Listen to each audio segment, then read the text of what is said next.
మనం ఆరాధనలోకి వెళ్ళక మనపు లూకా సువార్త 19వ అధ్యాయం. లూకా సువార్త 19వ అధ్యాయం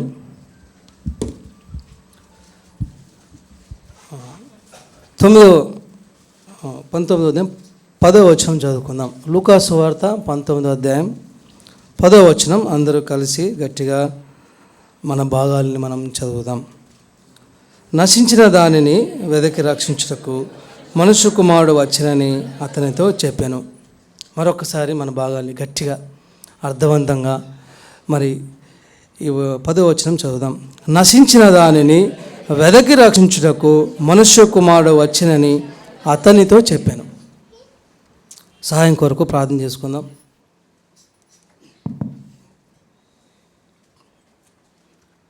పరిశుద్ధమైన తండ్రి, కనికరం గల దేవా, ప్రేమ గల దేవా, యేసుక్రీస్తు నామములో మరొకసారి ప్రార్థన చేయటకు ఇచ్చిన సమయాన్ని బట్టి వందనములు స్తుతులు నీకు చెల్లిస్తూ వస్తున్నాం.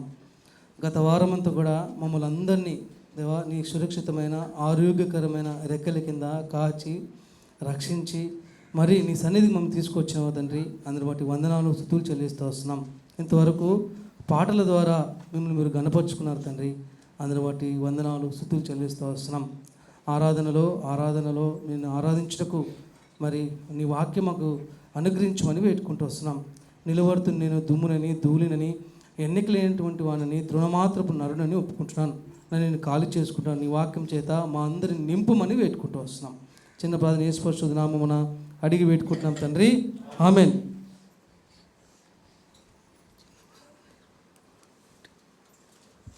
ప్రియ స్నేహితుడా, ఇక్కడ ఈ అంశము లూకా సువార్త 19వ అధ్యాయంలో చాలా బైబిల్లో చాలా ప్రాముఖ్యమైన మనకి ఒక వ్యక్తి కనపడతాడు. ఆయన పేరు జక్కయ్య. మరి ఆయన సుంకపుదారుడు. ఇక్కడ రాయబడింది, ఒకటి చదవండి అన్నమాట. 2వ వచనం చదవండి. దాని గుండా పోచుండెను సుంకపు గుత్తదారుడును ధనవంతుడైన జక్కయ్యను పేరు గల ఒక వ్యక్తి ఉన్నాడు. ఆయన ఎవరంటే సుంకపు గుత్తదారుడు. అంటే రోమా ప్రభుత్వము తరపున ట్యాక్స్ అనేది కలెక్ట్ చేసేవాడు అనమాట, మన మాట చెప్పాలంటే. సో ఆయన ధనవంతుడు, వెరీ రిచ్ మ్యాన్. ఆయన పేరు జక్కయ్య. కానీ సొసైటీలో ఆయనకు మంచి పేరు లేదు. ఆయన ధనవంతుడే కానీ సొసైటీలో మంచి నేమ్ లేదు. చూడండి, అక్కడ ఒక మంచి మాట ఉంటుంది. 7వ వచనం చదవండి సిస్టర్. అందరూ అది చూచి ఈయన పాపి అయిన మనుష్యుని యొద్ద బస చేయ వెళ్ళనని అందరు సనుక్కున్నారు. అక్కడ అందరూ రాబడింది, అందరూ అది చూచి, కొందరు కాదు. చూసారా, సొసైటీలో ఆ వ్యక్తికి ఉన్న సాక్ష్యం చూడండి. ఈయన పాపి అయిన మనిషిని వద్ద బస చేయ వెళ్ళనని చాలా సనుకుకుండ్రి.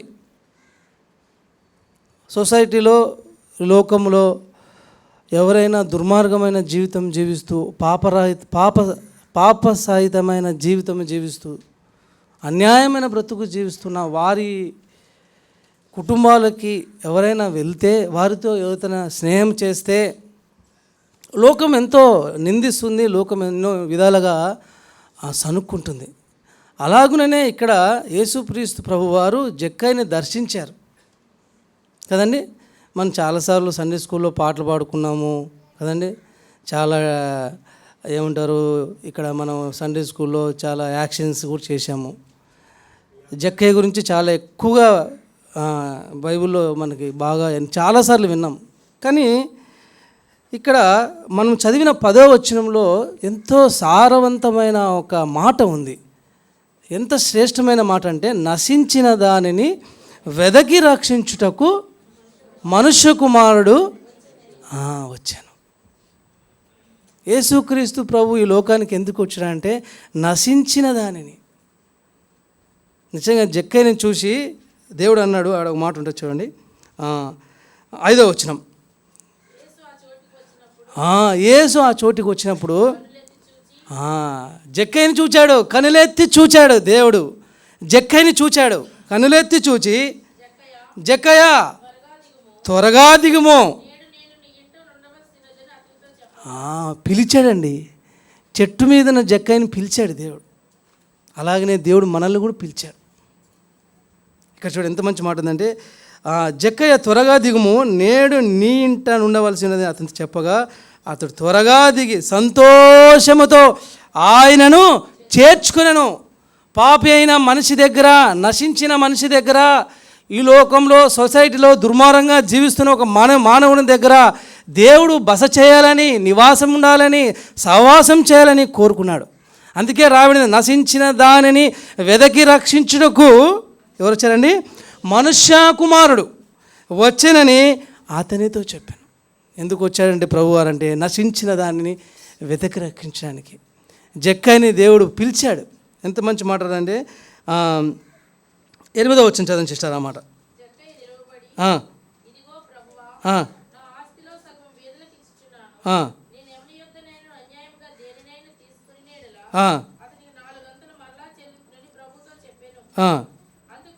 అందుకు యేసు ఇక్కడ పట్టుకుని, అందుకు యేసు ఎందుకనగా ఏమొచ్చిందండి? నేడు ఈ ఇంటికి రక్షణ వచ్చింది. ఏమొచ్చింది? నేడు ఈ ఇంటికి రక్షణ వచ్చింది. పూర్తిగా మారిపోయాడు నా జక్కయ్య. పూర్తిగా తన జీవితంలో చేస్తున్న పాపాలు, తన జీవితంలో దుర్మార్గమైన జీవితం అంతా కూడా మారిపోయింది. పాత జీవితం అంతా మారిపోయింది.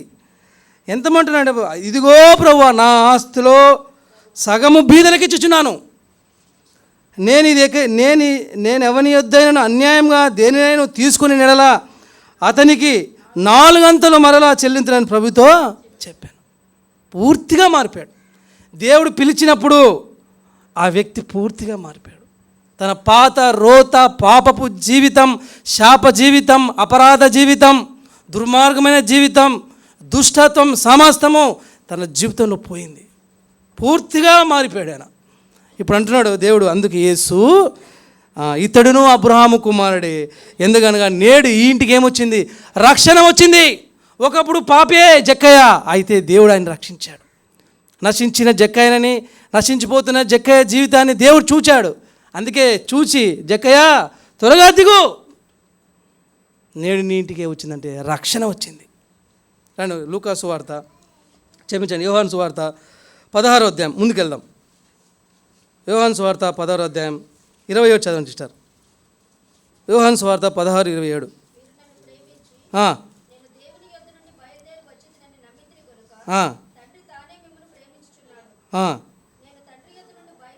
నేను తండ్రి యొద్ద నుండి బయలుదేరి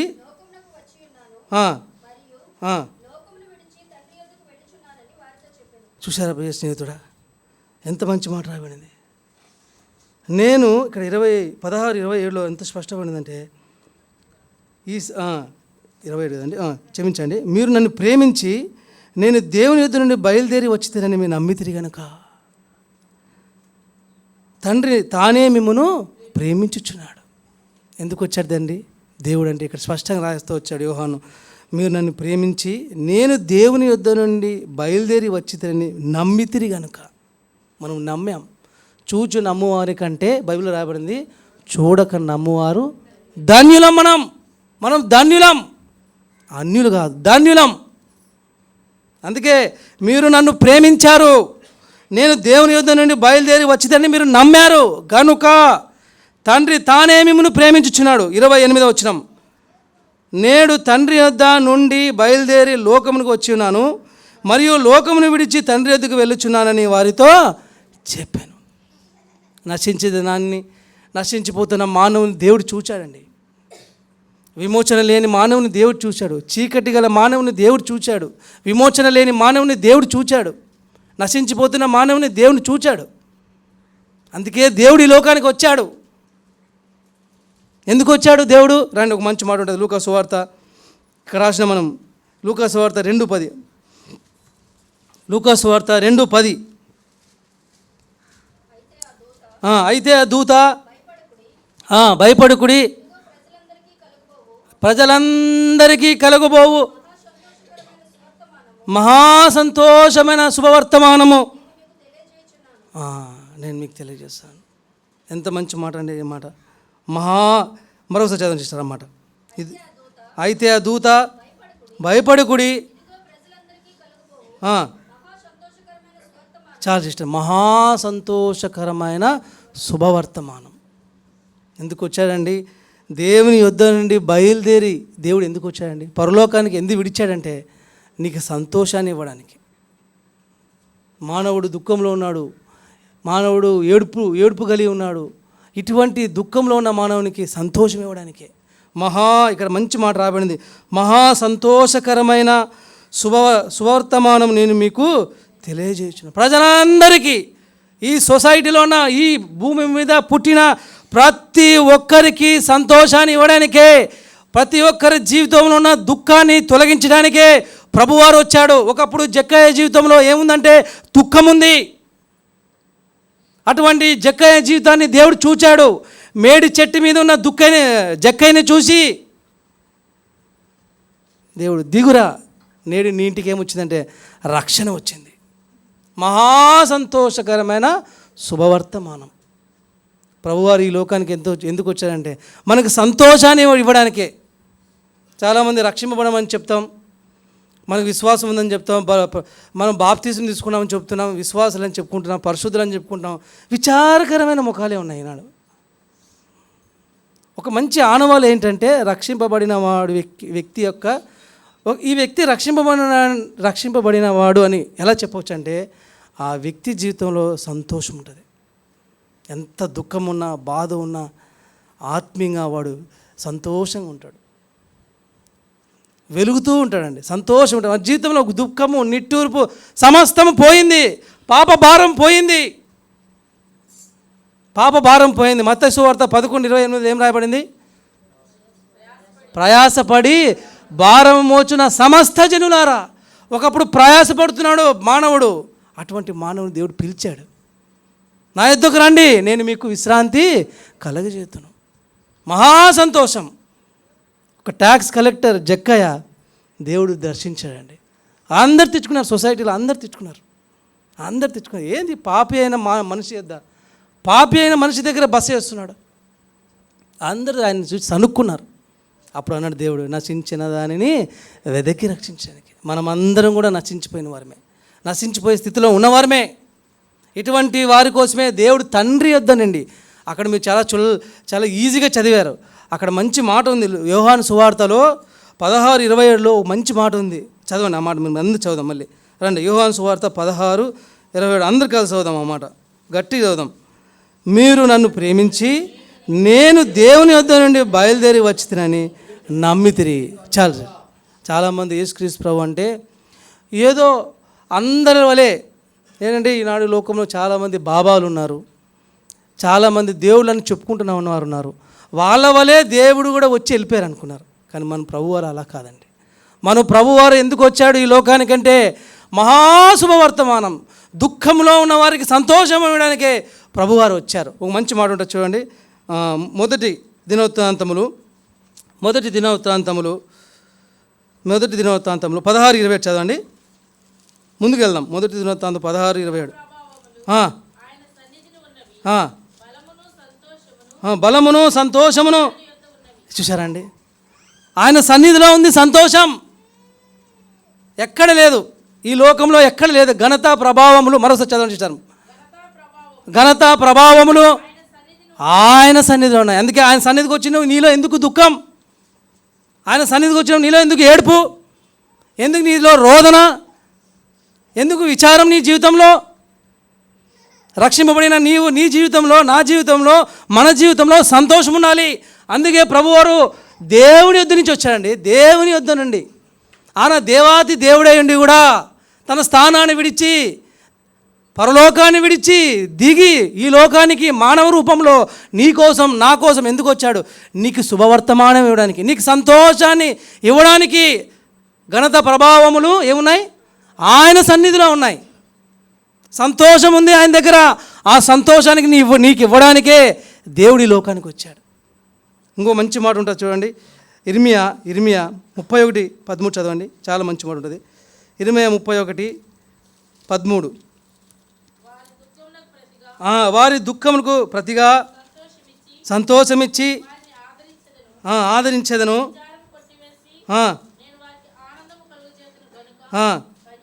కన్యకులను, యవనులను, వృద్ధులను కూడి నాట్యమందు సంతోషించెదరు. ఎంత మంచి మాట అంటే, వారి దుఃఖమునకు ప్రతిగా సంతోషమిచ్చి వారిని ఆదరించేదను. చాలాసార్లు క్రైస్తవ జీవితంలో మనకున్న కష్టాలను చూసి, మనకు కలిగిన వేదనలను చూసి, మన బాధలు చూసి అనేకసార్లు మనం దుఃఖించాం, బాధపడ్డాం. కానీ ప్రభువారు మనకిచ్చిన వాగ్దానం ఏంటంటే, ఎంత మంచి మాట, వారి దుఃఖమునకు ప్రతిగా సంతోషమిచ్చి వారిని ఆదరించేదను. విచారమును కొట్టివేసి నేను వారికి ఆనందం కలిగేతును గనుక కన్యకులను, యవనులను, వృద్ధులను కూడి నాట్యమందు సంతోషించేదరు. అందుకే పాటలు పాడేటప్పుడు ఇక్కడ ముగ్గురు పాడుతుంటారు, వాళ్ళు పాడుకోవడం కాదు. ఇదేదో సింగర్ కాంపిటీషన్ కాదు. చాలామంది అనుకుంటారు ఏదో సింగర్ కాంపిటీషన్. మోసపోతుంటాం మనం చాలాసార్లు ఏం చేస్తుంటారంటే, సాతాను మనల్ని ఒక భ్రమలో ఉంచుతాడు. సంఘాన్ని ఒక భ్రమలో ఉంచుతాడు. ఒక భ్రమ. పాటలు అంటే సింగర్స్ పాడడమా, లేదా పాటలు అంటే పాటలు పాడేవాడు కాదండి. కాదు. ఎంత మంచి మాట చూడా, ఎంత మంచి మాట 13లో, యవనులను, వృద్ధులను కూడి నాట్యమందు సంతోషించెదరు. ఎంత మంచి మాట. వారి దుఃఖములకు ప్రతిగా సంతోషమిచ్చి వారిని ఆదరించెను. విచారమును కొట్టివేసి నేను వారికి ఆనందము కలిగేతును. ఒకరు హృదయంలో ఆనందం ఉంటే, వాళ్ళ హృదయంలో ఆనందం ఉంటే హృదయం ఉప్పొంగుతుందండి. వారు ఉండలేరు. ఎట్లు మౌనంగా ఉంటాను, దేవునికి కృతజ్ఞతాస్తుతులు చెల్లించక నేను ఎట్లు మౌనంగా ఉంటా? నా హృదయం నిండా ప్రభువారు ఉన్నారు. నా హృదయం నిండా దేవుని ప్రేమ ఉంది. ఒకప్పుడు నేను నశించిపోయిన వాడిని, జక్కయ్యవలే నశించిపోయే దేవుడు నన్ను పిలిచాడు. పాపములో, శాపములో నశించిపోయిన నన్ను దేవుడు నన్ను పిలిచాడు. దుర్మార్గమైన జీవితంలో, ఈ సొసైటీలో ఏమాత్రం కూడా విలువలేని నా జీవితాన్ని దేవుడు విలువనిచ్చాడు. జక్కయ్యని ప్రేమించినట్టుగా దేవుడు నన్ను కూడా ప్రేమించాడు. నశించిపోయిన నన్ను వెదకి రక్షించాడని మనం ఆరాధించాలి, సంతోషించాలి, పాటలు పాడాలి కదండి ప్రియ స్నేహితుడా. పాటలు పాడితే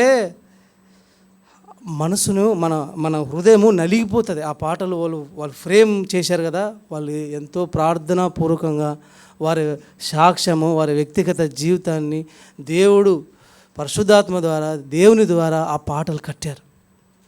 మన పాటలు ఉంటాయి, పాడితే ఏడుపు వస్తుంది. మనం ఎన్ని డ్యాన్స్లు వేసే పాటలు కావు. అంటే మీరు ఏమని అనుకోండి, మన పాటలు వింటే రియల్లీ అసలు వాక్యం, అసలు సగం వాక్యం మన పాటలోనే ఉందండి. ఒక మాట చెప్పాలంటే అర్థమైందండి. సగం వాక్యము, సగమేంటి, మొత్తం వాక్యం అంతా మన పాటల్లో ఇమిడి ఉంది. ఏడుపు వస్తుంది. మనం పాడాము కొన్ని పాటలు చూడండి, యేసు ప్రభుని సంకల్పములు. ఇవి పాటల్ని మనము చూస్తూ ఉంటే, పాడుతూ ఉంటే మన హృదయము ఎంత ఆనందిస్తుంది. అందుకే ఇక్కడ ఎంత మంచి మాట రాబడిందంటే, వారి దుఃఖమునకు ప్రతిగా. నువ్వు రక్షింపబడినావంటే ఏంటి, ఏమి గుర్తేంటి? నీలో సంతోషం ఉండాలి, నీలో పాటలు ఉండాలి, దేవుని నువ్వు ఆరాధించాలి. రాని ఇంకొక మాట, యేసు ప్రభు ఎందుకు ఈ లోకానికి వచ్చాడో, నశించిన దాన్ని వెతికి రక్షించడానికి వచ్చాడు కదా. ఎందుకు వచ్చాడో మొట్టమొదటి చూసాం, సంతోషం ఇవ్వడానికి వచ్చాడు. శుభవర్తమానము, నీకు గుడ్ న్యూస్. ఒక రక్షకుడు నీ కోసం ఈ లోకానికి వచ్చాడు. Good news. నీకు ఆనందాన్ని ఇవ్వడానికే, నీకు సంతోషానికి ఇవ్వడానికే దేవుడు వచ్చాడు. ఒకప్పుడు విమోచన లేదు మానవునికి. యేసుక్రీస్తు ప్రభు పుట్టక మునుపు ఏ మానవునికి విమోచన లేదు. రండి, మనం పక్కకి వెళ్ళిపోతాం కాబట్టి దాన్ని అక్కడి నుంచి మరి ముందుకు వెళ్ళిపోదాం. రండి, అపోస్తుల కార్యములో ముందుకెళ్దాం. అపోస్తుల కార్యం 8:8. అపోస్తుల కార్యం 8 చదవండి. అందుకు ఆ పట్టణంలో, ఆ పట్టణంలో ఏం కలిగిందంటండి? మిగుల సంతోషం. ఈనాడు మనం కూడా ఎంతో సంతోషంతో దేవుని ఆరాధించాలి. క్రిస్మస్ ఒక 25 రోజులు ఉన్నదంటేనే మనం షాపింగ్లు చేసేస్తాము, మన హృదయం పులికించిపోతుంది. క్రైస్తవులుగా, రక్షింపబడిన ప్రజలుగా నా దేవుడు రక్షకుడు, నా దేవుడు పుడుతున్నాడు, ఆయన బర్త్డే వస్తుందని మన హృదయం అంతా పులకిస్తుందండి. అదే నువ్వు పరలోక రాజ్యంలో ఉండు, ఇంకెలా ఉంటుంది చూడండి. ఇంకొక 25 డేస్లో లేదా ఇంకొక 1 మంత్లో కదండి దేవుని ఆ క్రిస్మస్ రోజు వస్తుందని ఎంతగానో మనం క్రైస్తవులు ప్రపంచమంతటా దాన్ని సెలబ్రేట్ చేసుకుంటున్నాం. అనేకమైన ఫంక్షన్లు చేసుకుంటాం. ఎంత హ్యాపీ, ఎంత సంతోషం. ఈనాడు మానవునికి లేదు ఈ సంతోషం. ఈనాడు లోకంలో దేవుళ్ళు అనుకోబడుతున్న వారికి లేదు ఈ సంతోషం. ఒక మంచి మాట ఉంటుంది, బాప్తిస్మం ఇచ్చి యోహాను ఒక మాట అంటాడు, రాని చదవండి. మత్తయి సువార్త 11వ అధ్యాయం. ముందుకెళ్దాం. మత్తయి సువార్త 11వ అధ్యాయం 2వ వచనం చూడండి.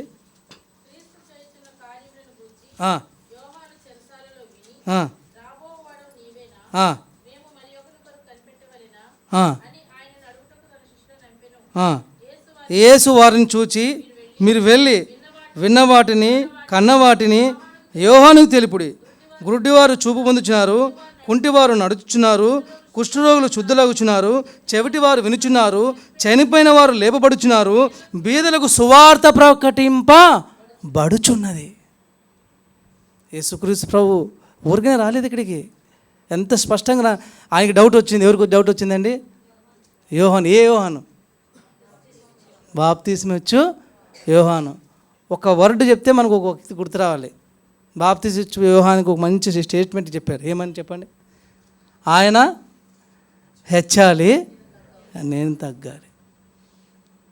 చాలా శ్రేష్టమైన వాడు. మంచి యేసుక్రీస్తు ప్రభు గారు ఆయనకు మంచి సాక్ష్యం ఇచ్చాడు. స్త్రీలు కనిన వారిలో అతని వంటి గొప్పవాడు లేడు, అంత శ్రేష్టమైన వాడు లేడు. అటువంటి సాక్ష్యం మనం కలిగి ఉండాలి. ఎంత మంచి మాట ఇక్కడ రాయబడిందంటే, ఆయనకి డౌట్ వచ్చింది. అసలు నీకోసం 2వ వచనం, రాబోవాడు నీవేనా, మేము మరి ఒకరి కొరకు కనిపెట్టాలా. ఈనాడు యూదులు, చాలామంది యూదుల్లో 2 భాగాలు ఉన్నాయి. ఒకరు జీసస్ నమ్మేవారు ఉన్నారు. ఇప్పటికి కూడా ఇంకా యేసుక్రీస్తు రావాలి, వస్తాడు, ఆయన రాజ్యాన్ని ఏలుతాడు అనేవారు ఇంకా ఇప్పటికీ యూదులు ఇంకా ఉన్నారు. కానీ ఆయనకి డౌట్ వచ్చింది.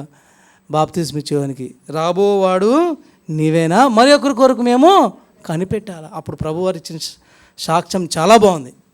ఏమని రాస్తూ వచ్చాడనా, మీరు వెళ్ళి విన్నవాటిని కన్నవాటిని యోహానుకు తెలుపుడి.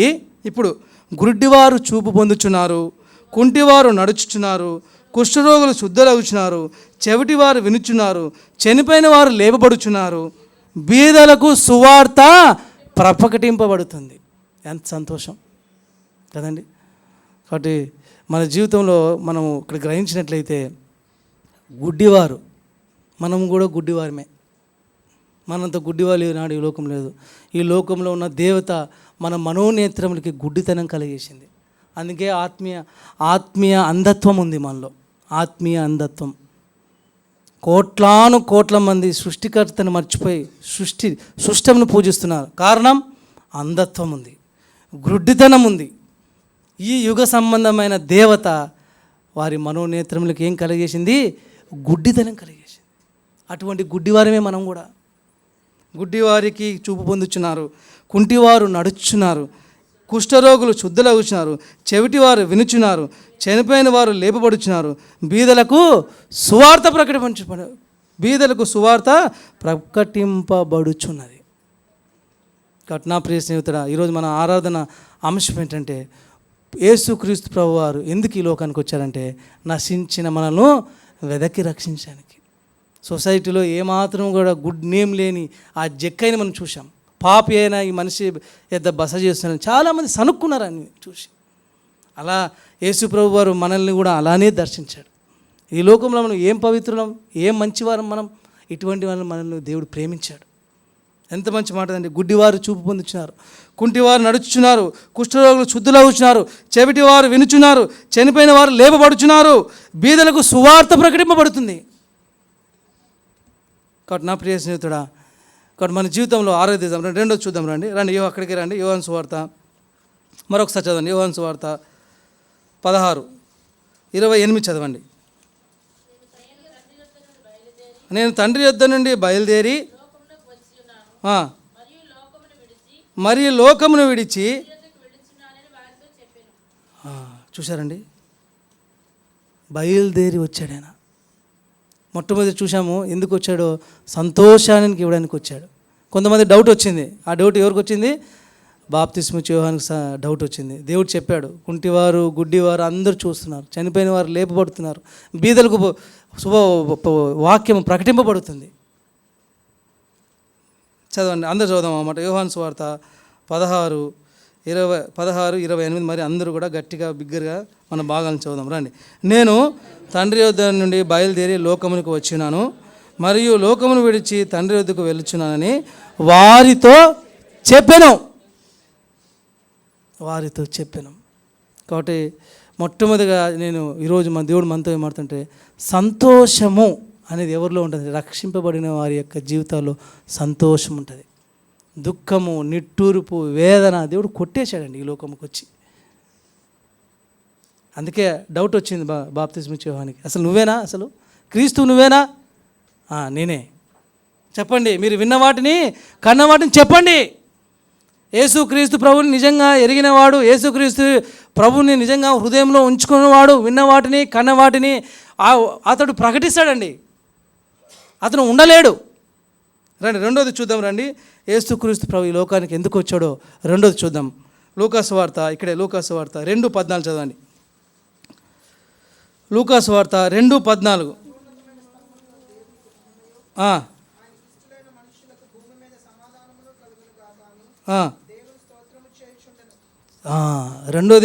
రెండోది ఏంటంటే సమాధానం ఇవ్వడానికి. మొట్టమొదటిది ఏంటంటే సంతోషము. రెండోది ఏంటి? మానవునికి ఇవ్వడానికి సమాధానం. ఒకప్పుడు మానవునికి దేవునికి మధ్య సమాధానం లేదు, పెద్ద అడ్డురాయి ఉంది.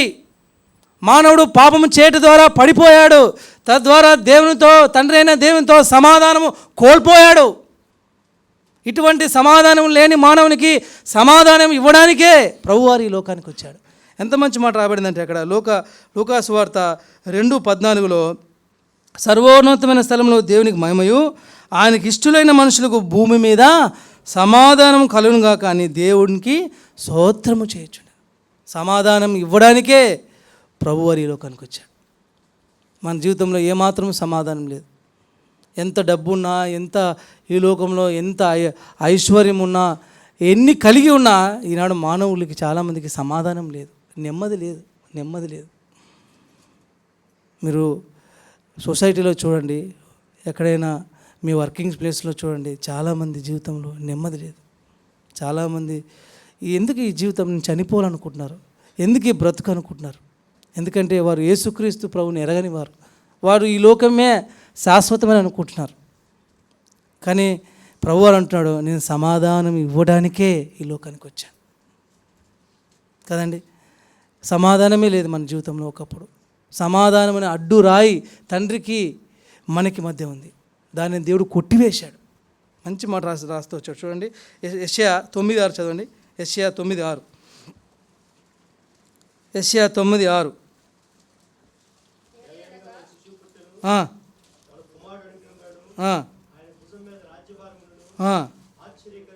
ఇక్కడ పట్టుకున్న ఆశ్చర్యకరుడు, ఆలోచనకర్త, బలవంతుడైన దేవుడు, నిత్యుడగు తండ్రి, సమాధానకర్త అని అధిపతి. అందుకే ఈనాడు క్రైస్తవుల ముఖాల్లో నిజమైన క్రైస్తవుల గురించి మాట్లాడుతున్నాను నేను. ఊని పేరు చెప్పుకునే క్రైస్తవుల గురించి చెప్పట్లేదు. నిజమైన క్రైస్తవుల జీవితంలో సమాధానం ఉంటుంది. వారి హృదయంలో సమాధానం రాజ్యం వెళ్తూ ఉంటుంది. ఎన్ని ఆటుపోట్లు వచ్చినా, వారి జీవితంలో ఎన్ని కష్టాలు వచ్చినా, ఎన్ని ఇబ్బందులు వచ్చినా, ఎంత ఇరుకు వచ్చినా వారు సమాధానం కలిగి ఉంటారు. దేవుడు వారికి నిత్య సమాధానం ఇచ్చాడు. రండి, యోహాను సువార్త 1 యోహాను 2:2 చదవండి. 1 యోహాను 2:2 ముందుకు వెళ్దాం. 1 యోహాను 2:2.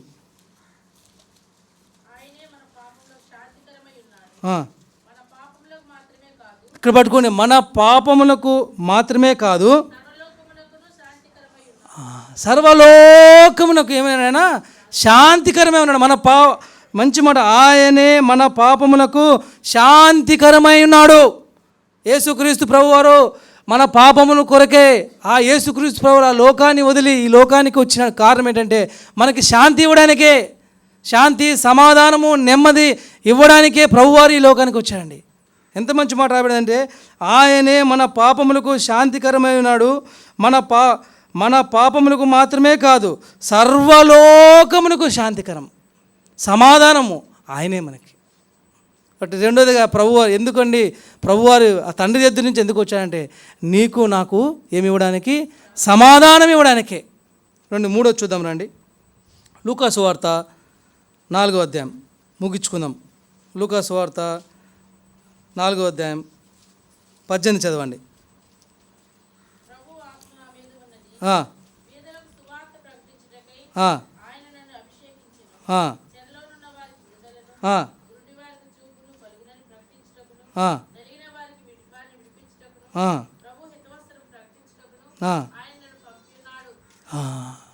మూడోది ఏంటంటే ఎందుకు వచ్చాయంటే ఇక్కడ రాయబడింది చెరలోనున్న వారికి విడుదల. యేసుక్రీస్తు ప్రభువారు ఈ లోకాన్ని ఎందుకు వచ్చాడు? మొట్టమొదటిది నీ జీవితంలో సంతోషాన్ని ఇవ్వడానికి, దుఃఖంలో ఉన్న మానవునికి సంతోషాన్ని ఇవ్వడానికి. రెండోదిగా ఎందుకు యేసుక్రీస్తు ప్రభు ఈ లోకానికి వచ్చాడు? కారణం ఏంటంటే సమాధానము. దేవునికి మానవునికి మధ్య సమాధానం లేదు. యేసుక్రీస్తు ప్రభువారే మనుష్య కుమారుడుగా, ఉత్తరివాదిగా, న్యాయవాదిగా, మధ్యవర్తిగా వచ్చి ఆ కలవరశిలలో ప్రాణం పెట్టి దేవునికి మానవునికి మధ్య సమాధానము తీసుకొచ్చాడు. రెండోదిగా. మూడోదిగా మనం చూస్తున్నాం ఇక్కడ మంచి మాట, చెరలోనున్న వారికి విడుదల. ఎవరి చెర అది? సాతాను చెర. ఇక్కడ రాయబడింది ప్రభు ఆత్మ నా మీద ఉన్నది, బీదలకు సువార్త ప్రకటించుటకై ఆయనను అభిషేకించును, చెరలోనున్న వారికి విడుదలను, గుడ్డివారికి చూపును ప్రకటించుకును, నలిగిన వారికి విడిపించుటకును అని రాయబడింది. చెరలో ఉన్నవారు మనము ఆనాడు ఆదాము పాపం చేయటి ద్వారా మనందరం కూడా సాతానికి అప్పగిపడినాం, ఈ లోకానికి అప్పగింపబడినాం, పాపమునికి అప్పగింపబడినాం. మన జీవితంలో జన్మ పాపం ఉంది, క్రియల పాపం ఉంది మన మీద. కాబట్టి మనము సాతాను యొక్క చెరలో ఉన్నాం, వాని యొక్క బందీలో ఉన్నాం. ఇటువంటి బందీలో ఉన్న మనల్ని, చెరలో ఉన్న మనల్ని విడిపించడానికి ప్రభు ఈ లోకానికి వచ్చాడండి. రండి చివరికి చూసి ముగించుకుందాం. 1 యోహాను 3:8, 1 యోహాను 4 చూసి ముగించుకుందాం. 1 యోహాను 3:8. అపవాది మొదటి నుంచి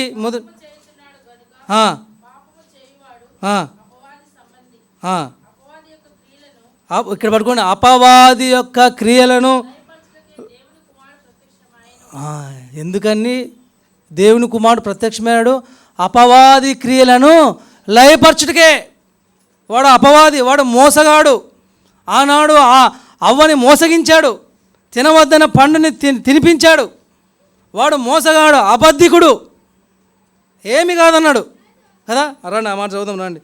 రండి ఆదికాండం 2:17 చదవండి. ఆదికాండం 2:17. ఆదికాండము 2:17. అయితే మంచి చెడ్డల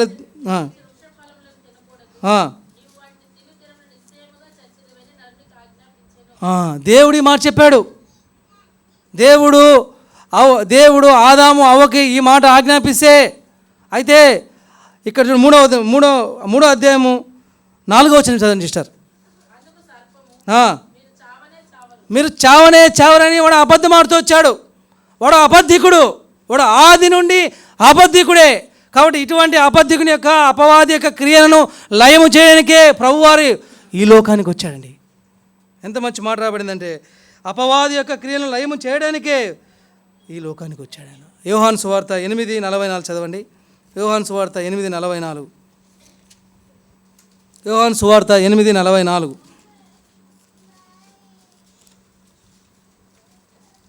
మీరు మీ తండ్రి యొక్క అపవాది సంబంధులు, మీ తండ్రి దురాశలు నెరవేర్చుకోరుచున్నారు. ఆది నుండి వాడు నరహంతకుడై ఉండి సత్యమందు నిలిచినవాడు కాడు. ఆది నుండి ఎట్లున్నట్టు వాడు? ఆది నుండి వాడు నరహంతకుడై ఉండి సత్యమందు నిలిచినవాడు కాడు. తినవద్దు అన్న పండుని ఆనాడు ఆదాముకు అవ్వకు తినిపించాడు. మీరు చావరు అన్నాడు. ఆ అబద్ధము ద్వారానే అవ్వ ఆ పండుని తినవలసి వచ్చింది. వాడు ఆది నుండి అబద్ధికుడు. వాడు అపవాది, అబద్ధికుడు. అంతేనండి. వాడు ఎటువంటి వాడు? ప్రకటన 12:9 వాడు ఎటువంటి వాడు చూద్దాం రండి. ప్రకటన 12:9 కాగా సర్వలోకమును మోసపుచ్చుచు అపవాదనియు సాతానియు. చాలు సిస్టర్, సర్వలోకమును మోసపుచ్చుతున్నాడు. ఈనాడు ఏం చేస్తున్నాడు సాతాను? దేవుని లాంటి దేవుని సృష్టిస్తున్నాడు. సృష్టిని పూజించమని మానవుని ప్రేరేపిస్తున్నాడు, ప్రోత్సహిస్తున్నాడు. వాడు ఆనాడు ఆదాము అవ్వని అబద్ధము చేత పడివేసి పాపంలో ప్రవేశించిన కారకుడు వాడే, అబద్ధము చేత.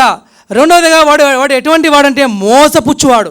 ఈనాడు సర్వలోకాన్ని మోసపుచ్చుతున్నాడు. దేవుళ్ళు కాని వారిని దేవుడని మోసంలోకి నెట్టుతున్నాడు మానవుని. ఎంత మంచి మాట రాయబడిందంటే, కాగా సర్వలోకమును మోసపుచ్చుచు అపవాది అనియు సాతానును పేరు గల ఆది సర్పమైన ఆ మహాఘట సర్పం కదండి. అంతేనే వాడు సాతాను. ఇంకా వాడు దొంగవాడు. చూడండి యోహాను సువార్త 10:8 చదవండి. యోహాను సువార్త 10:8. యోహాను సువార్త 10:8. నాకు ముందు వచ్చి వారందరూ దొంగలను. సాతాను దొంగ అండి. వాడు ఎవడండి? అబద్ధికుడు. రెండోది వాడు మోసపుచ్చువాడు. మూడోది వాడు దొంగ. అంతేకాదు ఇటువంటి స్థితిలో అనగా అబద్ధము, తర్వాత మోసము, తర్వాత మన జీవితంలో రోగముల చేత పీడింపబడిన మనలందరినీ కూడా దేవుడు చూశాడండి. చూడండి మలాకి 3:6 చదవండి. మలాకి 3:6. మలాకి 3:6. యెహోవానైన నేను మార్పు లేనివాడను గనుక, ఇక్కడ పట్టుకోండి, యాకోబు సంతతి వారైన మీరు లయం కాలేదు. ప్రియ స్నేహితుడా, నిజంగా మనం కూడా అపవాది యొక్క క్రియల్లో పాలు పొందిన వారమే. అబద్ధికుడు జనకుడు వాని కుమారులు మనం. ఒకప్పుడు వాడు మనల్ని మోసపుచ్చాడు. వాడు అబద్ధికుడు. వాని అబద్ధంలో మనం ప్రవేశించాము అన్నాడు. తర్వాత వాడు మోసపుస్తూ వచ్చాడు. అంతేకాదు వాడు దొంగ. ఇటువంటి స్థితిలో ఉన్న మానవుల్ని వాడు మోసం చేస్తూ, వాడు దొంగతనము చేస్తూ, అంతేకాదు అబద్ధమాడుతూ అపవాది ఉంటే, అపవాది మానవుల్ని ఆ విధంగా తీసుకొని పోతుంటే ఇటువంటి మనల్ని దేవుడు లయం చేయలేదు. మరొకసారి చదువుదాం, అందరూ చదవండి అన్నమాట. మలాకి 3:16. 3:6 క్షమించండి, 3:6 చదవండి.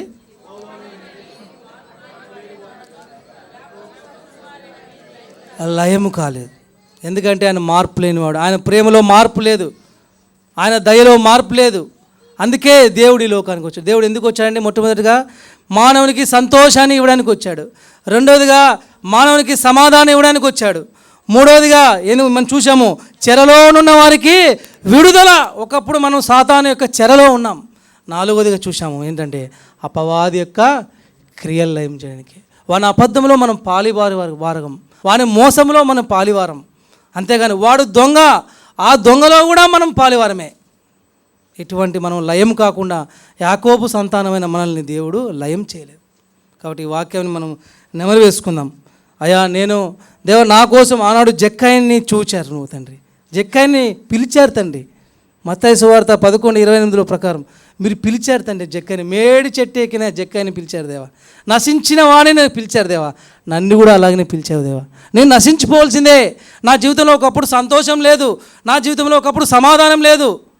నేను ఒకప్పుడు సాతాను చెరలో ఉన్నవాడిని. ఒకప్పుడు అపవాది నా తండ్రి, నేను వాని కుమారుణ్ణి. వాడు మోసానికి బలి అయిన వాడిని, వాడు అబద్ధానికి బలి అయిన వాడిని, వాడు దొంగతనానికి నేను బలైన వాడిని.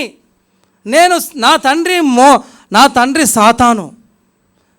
అట్ట అయినప్పటికీ దేవా, నశించి నన్ను వెతికి రక్షించడానికే ఈ లోకాన్ని వచ్చావు తండ్రి. యాకోబు సంతతి వాడని నువ్వు దేవా లయం చేయలేదు తండ్రి. నన్ను నాశనం చేయలేదు తండ్రి. నశించిపోవాల్సిన వాడిని నేను వెతికావు, రక్షించావు. అందుని బట్టి వందనాలు స్తుతులు దేవాన్ని మనము దేవుని ఆరాధిద్దాం.